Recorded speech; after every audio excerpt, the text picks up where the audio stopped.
Ladies and gentlemen, good morning. It is my hope that you had a nice weekend. Today, I want us to look at what is expected of Raila Amolo Odinga, because we are learning that today at around 11 a.m. at KACC, he is going to unveil his running mate, and all eyes are on Mother KARUA. And it is important to look at Raila KARUA tickets and maybe make a comparison with Ruto and GACHAGUA's ticket. When you look at Mother KARUA, what does she bring in our politics? What is presented to the voters? The first thing is that Mother KARUA is an epitome of hope. She brings hope. Hope for the girl child, hope for women, and hope for the country in general. But when you look at GACHAGUA, GACHAGUA brings despair, because it appears that only the corrupt guys who can be appointed to run political offices or even in higher offices in government. So that's why I'm saying the youth are likely to despair. They are likely not to have any hope for the future, especially because of his tainted past. The other thing that KARUA brings is that she brings clean hands, because this lady is incorruptible. But when you look at GACHAGUA's record sticks up to high heaven, kwa sababu unapoangalia utaona kwamba yeye amewahi kuhusishwa na vituko vingi vya kisiasa, uhalifu wa kiuchumi, na kilichopo ni kwamba GACHAGUA even has a case in court concerning corruption, and he is said to have rooted so much money, especially when his brother was sick, when he was admitted in hospital. And you can imagine somebody who is stealing from the people, because stealing from the county, stealing from the government is stealing from the poor. And when you look at Mother KARUA's Raila's ticket brings honor, because these are respectable people. They are people of honor. It's a lady of honor. Raila is also a man of honor. But when you look at the other guys, the competitors, GACHAGUA brings shame to the country. She brings shame to the Gema nation. He brings a shame even to Nyeri people. And because when you look at his international standings, when you look at his ethical standings, you can feel very much ashamed to be associated with such a guy.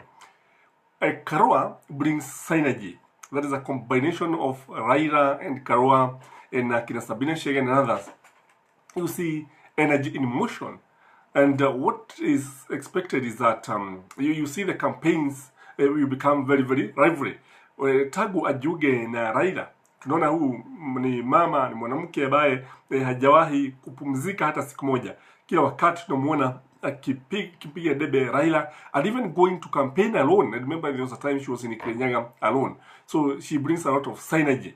But when you look at GACHAGUA, yes, the guy is energetic, but he brings boredom. It doesn't bring excitement like the excitement that is being brought by Mother KARUA in Raila's camp.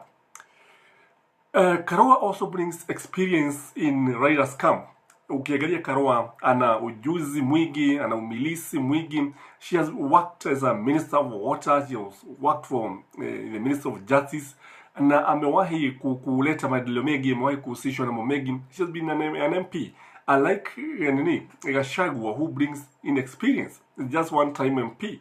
And his good days, although the bad days, his experience as a DO is something that you not like to be associated with, because these are the guys who are very brutal during the Nyao days. They were guys who are molesting, who are brutalizing the citizens. So that's why you see comparing the two is like comparing life and death. And I think Mother KARUA will also bring votes from Mount Kenya, kwa sababu ukiangalia tunaona kwamba especially Kirinyaga people are very much excited and they are waiting for Raila Amolo Odinga. Remember, there was a time Raila was there, and they were pleading to nominate their daughter. And so you can see that it is the same story even in other counties, in Kiambu, in Nyandarua, and so on and so forth. So she brings with her a lot of votes. The other person is that, the other thing is that KARUA is kind of free. She's not tainted. She's clean. She comes with clean hands.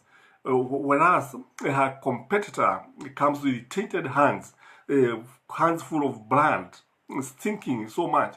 Lakini ukiangalia KARUA utaona kwamba even there are some people you normally mock her as the poor lady from Kirinyaga, because this lady is incorruptible. This lady cannot take even a coin.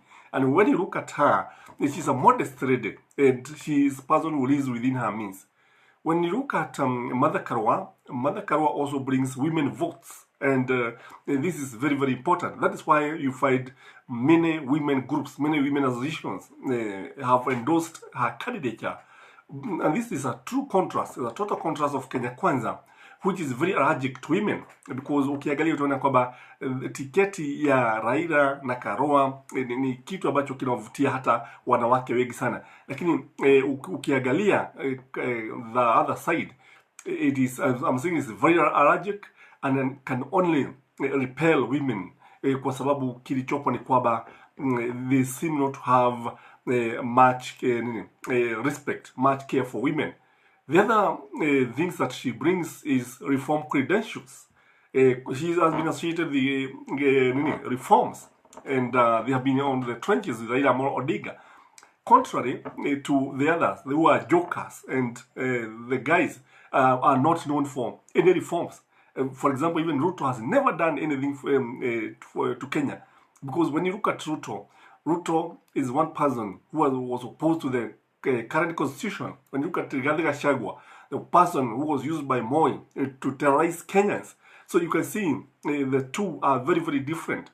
The other things that she brings is that KARUA answers the gender question. You know, the constitution requires that at least a third of people in government or in political offices should be of opposite gender. When you look at Baba, and the running mate is a woman, and this one is actually showing that Raila cares so much about the gender. And when you look at the KARUA is very, very much inspiring, and I think this is what the country badly need, kwa sababu kile kilichopo ni kwamba watu wengi walikuwa wametamauka, watu wengi walikuwa wamekata tamaa, kwa sababu wakati ambapo wanamuona Ruto, wakati ambapo wanamuona Gachagua, utaona kwamba wanaonekana kama wamepoteza mwelekeo. And then when you look now at the international standing, you see he is also likely to bring funding, a lot of funding. Husishwa na mambo mengi ambayo yanaleta maendeleo katika nchi ya Kenya na mabadiliko mengi, kwa sababu mwahi kuwa mwana mabadiliko, mwana mageuzi, basi she's likely to attract a lot of funding. So as we wait for Baba to name the running mate that is around 11 a.m., we can only wish them all the best, and may she be the candidate. I could be right, I could be wrong. This is your host, Gashis Kaman, the tallest man in Black Africa. Have a blessed week.